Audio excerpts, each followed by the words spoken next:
Agone Nyasaye erokamano moloso thuoloni kod kinde. An jatich kod jaote Joseph awuod Odanga, awuod Kano Kabonyo, e dhot mar Kowiti. Ang'ama wara ero Yesu, aleme buo ogwedhiro neno. Nyasaye ma jang'wono mar mondo mi ogwedhna jawinjo kamoro amora ma intiere. Awacho ni miya thuolo mari kuom dakika 30 kende mar mondo mi iwinji wacho mabro wacho kendo alamo kod Nyasaye. Nyasaye ma jang'wono mondo mi ogwedhna i. Adhi yudo somo matin kasto alamo kod Nyasaye kasto wachako wacho mar Jehova. Adhi yudo somo e muma mare Zakaria 8 matindo 17. Muma mare Nyasaye wacho niya: Kik ng'ato chan timo gik manono ne wadgi, kendo kik ukwong'ru gi weche ma miriambo, nikech amon gi gik ma kamano. Ahone Nyasaye erokamano moloso thuoloni kod kinde. Jehova ma jang'wono wuoro malar, Yesu pare dhako moro, osana pare dichuo moro mawinjo kakare okodhi maber. Osana ruodho joki moyie wuoro malar, Yesu timne dhako moro maber, timne dichuo moro maber, to moloyo ne bude Nyasaye ritwa kendo chielo kuom yie kod tekoni mang'ongo e nying Yesu Kristo Ruodhwa. Amina. Ahone Nyasaye erokamano moloso odiochieng' maber, en odiochieng' mar Jumapil ma Jehova olosonwa thuolo kod kinde mar mondo mi yalo Yesu kanitiere e Lolwe TV kae. To mokwongo ni chunya ne gombo ni Nyasaye mondo mi ogwedhie wuon Lolwe TV kachiel kod jolendo magwa duto, kachiel kod jok kamera waduto tete manie Lolwe TV. Nyasaye mondo mi omigi ngima, Nyasaye mondo mi oritgi, nimar gini wang'wa to wan bende wan wang' Nyasaye. To moloyo awuoye muma mar Zakaria 8 matindo 17. Muma no wuoyo kuom wache matek. Wacho ni omako dhako to wacho ni omako dichuo. Muma ni wuoyo kuom kik ng'ato chan timo gik mamono ne wadgi, kendo kik ukwong'ru gi miriambo, nikech amon gi gik machal kamano. Ing'eyo ni thuolo ma wantiere ni nitiere jok mosepango timo ne jowetegi timbe mamono. Tiere oganda mosekwong'ore kachiel kod miriambo. Miriambo osemiyo wetega moko dhi e jela. Miriambo osemiyo nyiminega moko kethore. Miriambo osemiyo jok manyo wagenore godo opogore. Miriambo miyo jok manyo wagenore go koro wapogore godo. Muma wuoyo kuom wach mar miriambo. Muma wacho ni kik ichan timo ne wadu gik maricho. Kata sani ma wuoyo kodi kani, samoro nitiere ng'ama ok nindo nikech wachni. Tiere ng'at moro ma ok bed ma okwe. Samoro ng'at ma okwe ni to neno maber e ngimane. Samoro nitiere ng'at moro ma nyathini ma ekwe. Ka nyathini nyo obiro kod gari to pango timo gik maricho ne nyathino. Po ka nyathini nyo obiro kod gima ber to pango timo ne gima rach. Samoro ine dhako ma nyo odakie landi. Po ka boyfriend ni moro nyo limi, kata ng'at moro nyo limi ma nyo winjoru mondo kendoru. Po ka nyako moro ma nyo osiepni ma nyo neno shopping ma nyo donje odi. Po ka nyane yo wang' kod gik ma nyo timore. Awuoyo kuom weche mag miriambo. Muma wacho ni kik ichan timo ne wadu gima rach, kendo kik ikwong'ri kod weche mag miriambo. Mano muma mar Nyasaye wuoyo. Nitiere gik matimore piny. We awuoyo kuom nyiego. Nyiego osemiyo boma moko dongo nono. Niego se miyo miyo chuwa moko se donga nono. Niego se miyo wetewa moko tho. Niego se miyo ganda wa moko nitire bulo. Ada wuyo kumi niego. Ing'eyo ni samoro niluongo dhako wadu ibet kode piny iwachone ni winja kinyi iwachone ni winjo njeri apoka Jehova ni ogwedha ayude ni chuo moro maber chuo ni aneno kanyo ochulo na ot aneno kade chuo ni nyonyi na TV awinjo kowache chunye niya chunye gombo mondo mi odhi dalawa winjo wachne nade kama inutiara poka dhako mogone mbakane iyo chako ludore winjo ka iye wang' ng'iyo gi kama timore ngimane okonya na yudo chuo mabeyo to kabetogo owacho ni samoro aseyudo gik mabeyo to kabedogo an mana gosiepe ma ok okonya ipo ka nyiego make kod dhako wadgi bodhi boser dichuogni agone Nyasaye erokamano aminyalo po kodhine ka juoga bokethi gima ber manyo wadgi oyudo ukang'eni winja nade kama nitie ne dhako ka nitie dichuo manyo oneno ka nyawadgi nyoyudo dhako maber seche ma dhako ni nyoyo ber kamano nyogi nyalo wuoyo dhako ni nyoyo nyalo tedo nyogi nyalo chiemo kare ng'ani nyiego donje iye inyalo po ka ng'ani semo chiegi na wuoyo kuom osiepe maricho manyalo ketho od dhako osiepe manyalo ketho od dichuo samoro nyimiye chunyi ba wuoyo kode biwachone niya winjo osiepna koro taduna wachne wacho manie chunya pok inyise ni Nyasaye nyo ogwedha Jehova nyo ogwedha gi dhako matiyo Jehova nyo ogwedha gi dhako mosomo kare gini to wang'o i osiepnine ipo ka gini chako ludo iye odwaro kaka dokethi kod dhako ka gini winja nade kama inutiara ng'ama ode osekethore nikech osiep ng'ama ode okethore nikech osiepne ng'ama nonyiewo ne jokuoge nikech osiepe landore mbi Yesu Kristo gonya manyalo gonyo weche matak jabu thuon ruodhe ngima jalo manyalo resore dhako moro jalo manyalo golo weche matak beri no lamgi kama nade beri no siepri no tere kama nade beri no ketho ngimani beri no siepri no ketho ni tich nitiere oganda moko matijegi okethore tijegi okethore nikech osiepe samoro in gi dichuo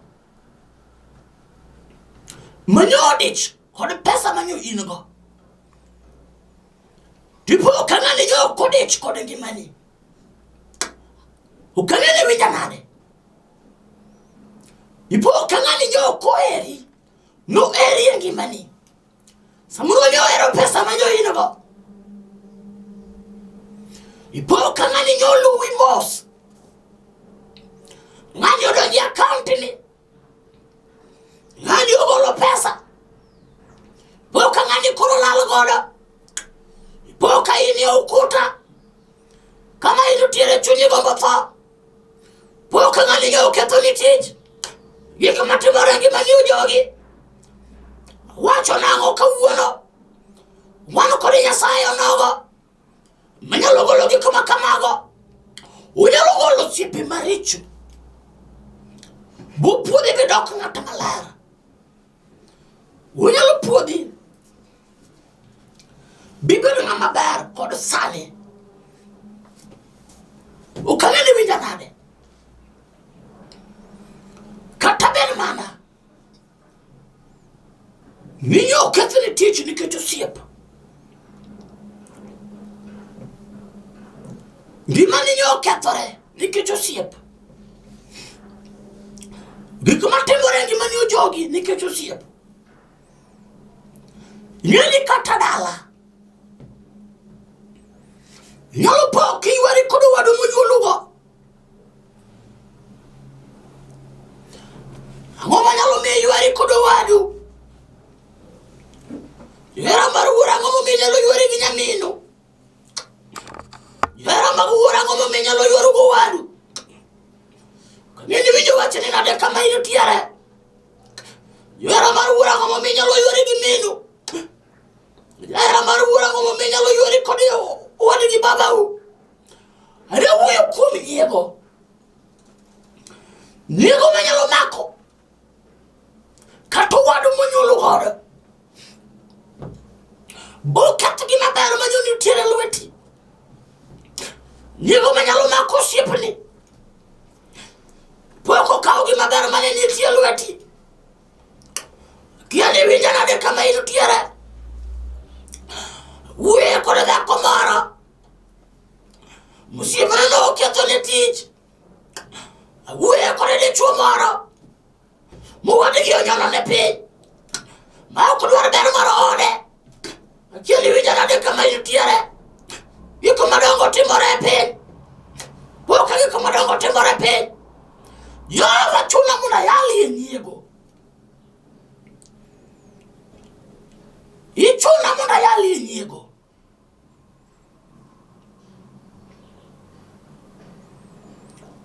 Awinjo kichuna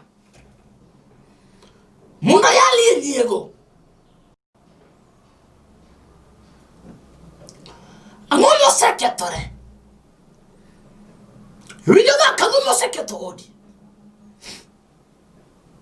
Winjo dichuo ang'o moseketho odi? Bin bere ni nyiego oseketho odi? Bin bere ni osiepni oseketho odi? Una yalo Yesu komanda. Agonya maburo golo osiepe maricho. Buro golo weche matak. Buro nyiego oseketho kanisa. Nyiego osemiyo kanisni wa okethore. Nyiego osemiyo wasepogore kod osiepe. Nyiego osemiyo jomoko dhielo. Kiani winja nade kama ino tiara. Wuoyo kuom jachien marach mar nyiego. Chien marach manyalo mako wadu. Chien marach manyalo mako osiepni manyigeno. Chien marach manyalo mako nyaminu. Wuo kuom nyiego. Nyathi wa nyiego rach. Nitiere jachien marach niluongo ni nyiego. Inyalo po kodonjo ot. Manyithindo manyanyuolo mabeyo. Nyiego jodonjo kuom nyithinde. Ng'ane koneno ng'ane gi gima ber. Winjo ka iye ludore. Uneno nyiego kod nyawadgi. Wuo kuom jachien mar nyiego. Jehova wacho niya, isetano timo timbe maricho ne wadu. Winjo jajuok kawuono. Gik mipango timo ne wadu no. Jehova wacho niya, lokane ne chunyi kama ino tiere. Dugane iri Yesu mineja. Dugane iri Yesu komanda. Kiani winja nade kama ino tiere. Wuo kuom jachien marach mar nyiego. Wuo kuom jachien marach mar nyiego. Manyalo ketho gik mabeyo. Manyipango kod wadu. Nyalo ketho gik mabeyo. Manyipango e dier dalani. Nyalo ketho gik mabeyo. Manyipango e dier odi. Kiani winja nade kama ino tiere. Wuoyo kod dhako moro. Nyiego oseketho dalane. Wuoyo kod dichuo moro. Nyiego oseketho dalane. Wuoyo kod dhako moro. Nyiego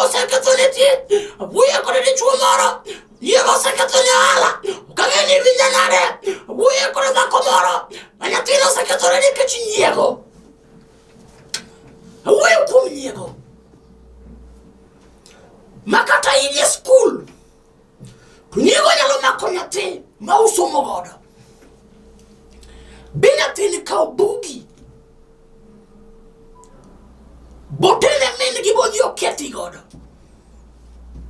nikech samoro nyi yombe e klas awuoyo kuom nyiego manyalo mako ng'ato kar tich bipo ka nyiego kethni tich awuoyo kod chunje mag nyiego awachne gini nitie rembo rembi Yesu Kristo ma Nazareth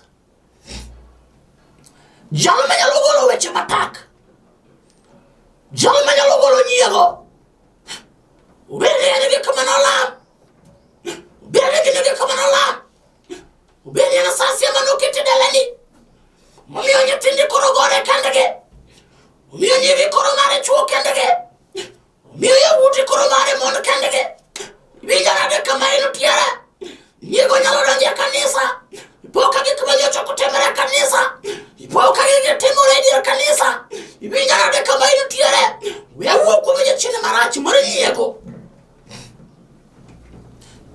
semiyo kata tije wa okethore mumo wewe kuom nyiego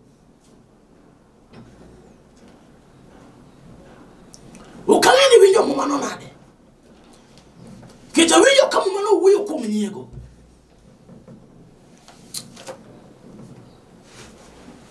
dwaro ni non ngimani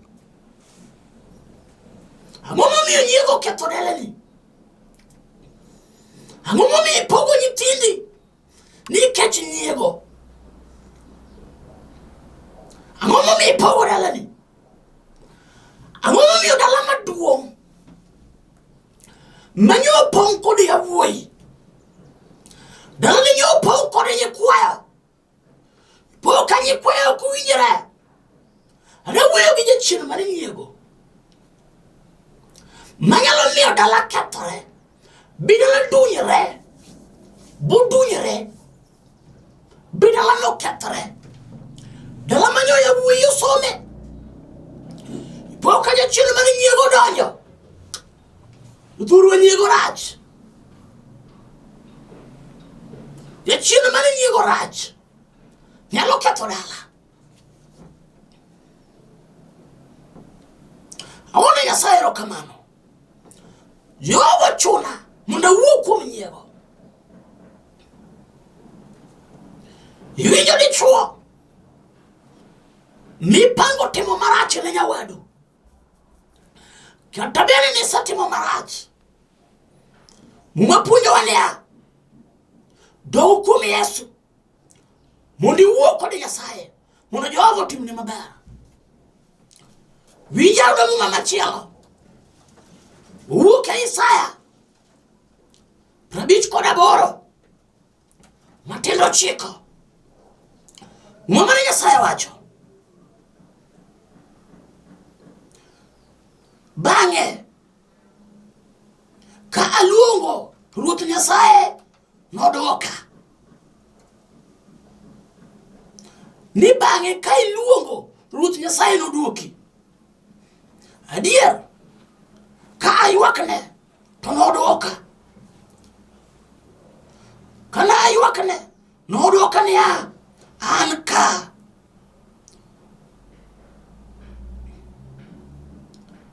uweyo sando ka uweyo sando ji kendo uweyo achaya kod hango ne ji wach mwamane Nyasaye wuoyo Isaya ni bang'e ka iluongo to an Ruoth Nyasaye naduoku adier ka uywakna to anaduoku niya an kae ka uweyo sando ji kendo uweyo achaya kod hango ji kayiem to anaduoku ukang'eni winja nade muma mar Nyasaye wacho niya lunga ne Jehova sani. Jehova biro yini ni an kae. Winjo dhako lunge Jehova. Winjo dichuo lunge Jehova. We aneno weche mag ataya. Jehova wacho niya. We aneno weche mag nyiego. Jehova wacho niya. We aneno weche mag kuo. Winjo wacho ni nade kama inutiara. Jehova wacho niya. We nyiego kod nyawadu. Jehova wacho niya. Lunga ni na ira sani. Lunga ni na Jehova. Lunga ni na Osana. Lunga ni komanda. Biro goli pidhi yugi. Ubiro golo weche matek. Ubiro golo weche mag nyiego. Kata ber mani en wach mar lo. Emane ularo. Mokelo nyiego. Mosekelo lwenye dala. Mosemiyo dala upogore. Iwinjo mwandu e molaro. Mosekelo nyiego. Jehova wacho niya. Kawuono kiluonga. Biro yini ni eri antie ka. Iwinjo kawuono kiluongo Jehova. Jehova biro yini ni eri an ka. Winjo wacho ni nade kama inutiere. Winjo dhako we paro marach. Winjo dichuo we paro marach. We paro gi nyathi wadu marach. Paro gi wuode wadu marach. We paro gi tije wadu marach. Duoga ne kuom Osana meneja. Duoga ne kuom Yesu komanda. Chiero mare choke komanda. Gonya mare joke motue. Buro gonya dhako buro sani. Kamoro moro ma inutiere. Wuo kode Jehova. Wacho ne Nyasaye niya. Diego oketho dalana. Diego oseketho oda. Diego oseketho natit. Winja kamoro moro ma inutiere. Tiere gi miluongo ni nyiego. Nyalo ketho dala moro. Tiere gi miluongo ni nyiego. Nyalo ketho ot maber. Tiere gi miluongo ni nyiego. Nyalo ketho jok ma nitiere kwe. Wuoyo kuom nyiego. Jehova chuna. Mondo awuo kuom paro marach. Mae paro manodonjo ne Saulo. Mi Saulo na paro mondo mi oneg Daudi kapod ngima. Niego manomiyo Saulo otemo nego Daudi. Ukanene winja nade kama yuti. Awuoyo kuom nyiego marach. Iluongo ni spirit marach. Roho mar jachien. Chunje mag jok manotho. Mane ok oneno maber. Awuoyo kuom nyiego. Kiane dhaki winja nade kuma inutiere. Samoro nyiego oseketho odi. Oro nyiego osepogi gi chuori. Nyiego osemiyo ngimani okethore. Nyiego osebiyo gik mabeyo bai. Winjo wacho ni nade kama inutiere. Jehova wacho niya. Dugira kiluonga to an ayieni. Jehova wacho niya. Dugira kiluonga to an ayieni. Kang'eni winja nade kamoro moro ma inutiere. Awuoyo kuom jachien marach. Awuoyo kuom nyiego. Manyo ng'ato neno ka yie wadgi. Yie wadgi nyo okelore. Winjo ka olidho kar otieno. Odhi otuomo pigni e yie. Odhi oketho yie ng'ane. Awuoyo kuom nyiego. Winjo wacho ni nade kama inutiere. Winjo wacho ni nade kama inutiere. Nyiego nyo omiyo nege nyithindo moko. Nyathi nyo obiro kod gari. Kata ber mani gari manyo okwa osiepne. Nyiego mi nego ng'ani nikech gari. Akele winja nade. Nyiego miyo inego ng'ato nikech od mabati manyo ng'ani ogero. Nyiego miyo inego ng'ato nikech suot manyo ng'ato orwako maler. Oneka wuod wegi odok e dala. Odoyo korwakore maler. Seche manyo wuoyo odoyo korwakore maler. Nyako nyo odoyo korwakore maler. Nyako nyo oting'o misigo. Iboka pika ariyo donje dala. Winjo ka mama umoro ng'icho gi chien. Omako nding'e owacho niya. Ano to nyiga pok otimona kama. Ere kaka ng'ane dhi bedo maber. Winjo nade kama inutiere. Yalo Yesu komanda. Nyiego nyomiyo nyako koduogo. Chuore manyo gigenore godo. Ipoka giware kod chuore. Niche manyo geno. Ipoka ito wuok. Ipoka gini manyo geno. Poka gaji manyogeno. Garo yudo gajali. Wuyo tie kongi magien barabara. Wuyo tie kongi magien dara. Wuyo kuminyego kawuono. Kendi vijana de dhako. Kendi vijana de dichuo. Winjo kanya machuna.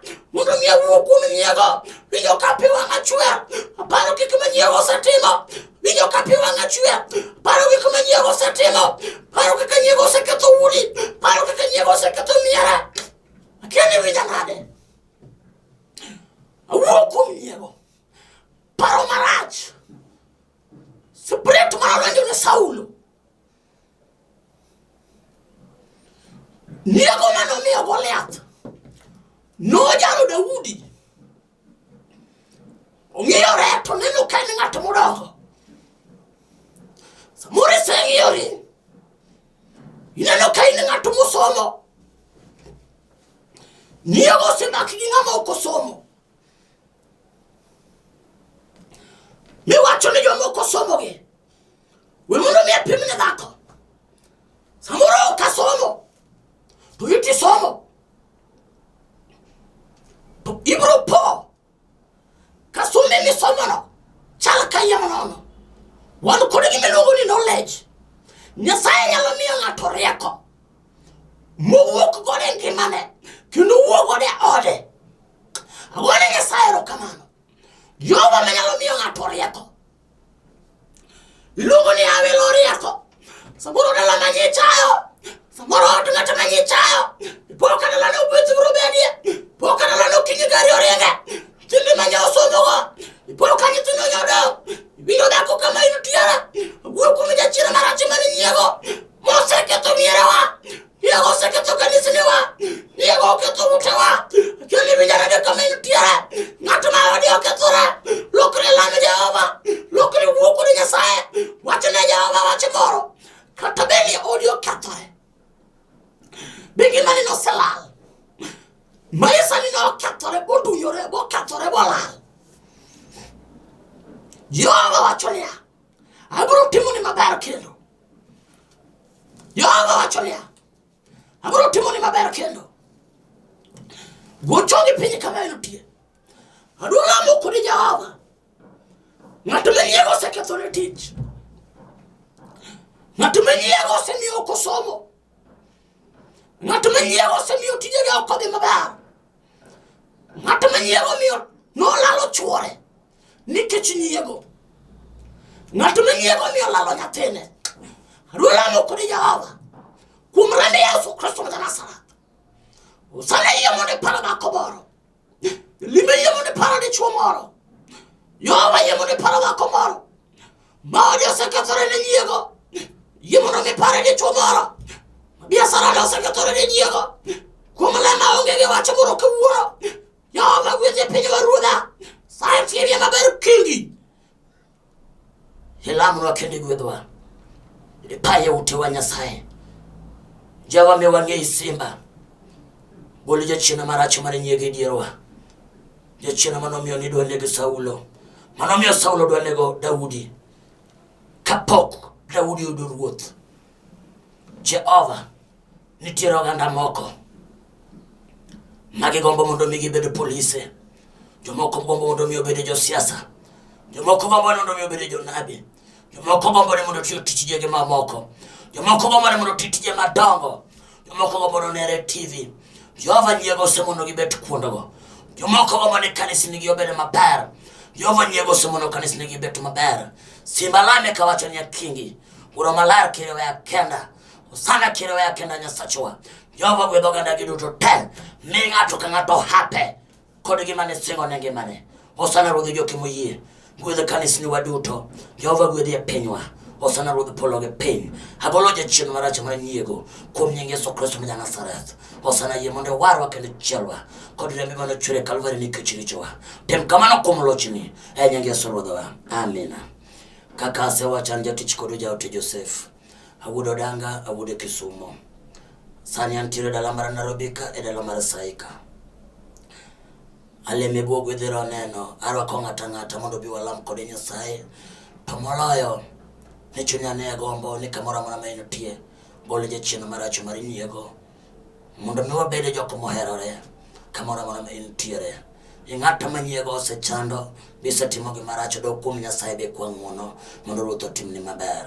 Kidwa loso koda ibiro yude namba na 0715 66 8142 Anuoyo 0715 66 8142 namba na mar Airtel 0101 93 30 69.